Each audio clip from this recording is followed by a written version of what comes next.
আসসালামু আলাইকুম ওয়া রাহমাতুল্লাহি ওয়া বারাকাতুহু। নাহমাদুহু ওয়া নুসল্লি আলা রাসূলিল কারীম। আম্মা বা'দু ফাআউযু বিল্লাহি মিনাশ শাইতানির রাজীম। বিসমিল্লাহির রহমানির রহিম। আলহামদুলিল্লাহ। আজকেও নতুন একটি ভিডিও নিয়ে আসছি। সেটি হচ্ছে যে কোনো মানুষ যদি আমাদের বাড়ির আশেপাশে অথবা আমাদের ঘরের আশেপাশের কোনো ব্যক্তি যদি জাদু বা সেহের করে থাকে, আমরা যদি কোনো মাধ্যমে জানতে পারি যে এতটুকু জায়গা বা এতটুকু এরিয়ার ভিতরে জাদু করে রেখেছে, তাহলে আমরা জাদুগুলো কিভাবে নষ্ট করব। জমিনের ভিতরে যে সমস্ত তাবিজ তোমার তন্ত্র মন্ত্র গেড়ে রাখছে বা পুঁতে রাখছে, সে সমস্ত জাদুগুলো কিভাবে আমরা নষ্ট করব। আমরা প্রথম অবস্থায় বোঝার চেষ্টা করব যে মানুষের যদি বাড়িতে ক্ষতির জন্য কোনো কিছু করে থাকে, তাহলে কোন কোন জায়গায় তাবিজ তোমার দিবে। সর্বপ্রথমে ক্ষতির জন্য কিছু তাবিজ তোমার দিয়ে থাকে ঘরের দরজার ভিতরে, দরজার সামনে পুঁতে রাখার জন্য, বা ঘরের চারকোনায়, অথবা ওনাদের জমি এরিয়ার যে চারকোনা আছে সেই বাসার চারকোনার ভিতরে দিতে পারে।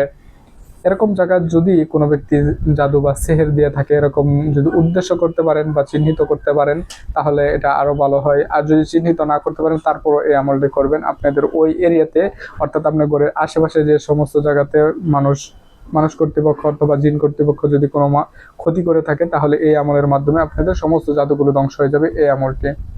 এই আমলগুলো আমরা আমাদের কোর্সের ছাত্র ভাইদেরকে শুধুমাত্র শেখাই। এর মধ্যে আমি আপনাদের জন্য কিছু আমল নিয়ে আসছি, আপনারা যেন নিজের চিকিৎসা নিজে করতে পারেন, এর জন্য ইনশাল্লাহ। চলুন আমলটি শুনি।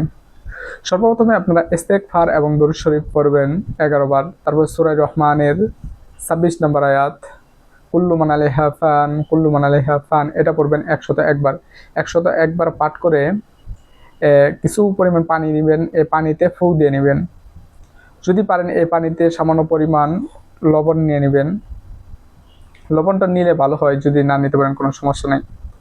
তারপর ওই পানিটা যে জায়গাতে তাবিজ তোমার আছে সন্দেহ বা ইন্ডিকেট করতে পারেন বা চিহ্নিত করতে পারেন, তাহলে ওই জায়গাতেও একটু ভালোভাবে দেওয়ার চেষ্টা করবেন।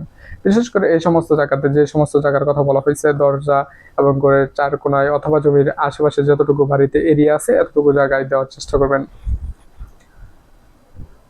ইনশাল্লাহ আল্লাহ চাইতো এই আমলের মাধ্যমে আপনার ঘর থেকে জাদুর বস্তু উঠে যাবে, এবং তাবিজ তোমারের মাধ্যমে যদি জিন চালান দেওয়া হয়ে থাকে, তাহলে এইভাবে জাদুগুলো ধ্বংস করলে ওই সমস্ত জিনগুলো আজাদ হয়ে যাবে, মুক্ত হয়ে যাবে, ওই জিনগুলো চলে যাবে, চালান জিনগুলো চলে যাবে ইনশাল্লাহ। আমলগুলো খুবই পাওয়ারফুল। ইনশাল্লাহ আপনারা আমলগুলো করে আমাদেরকে জানাবেন।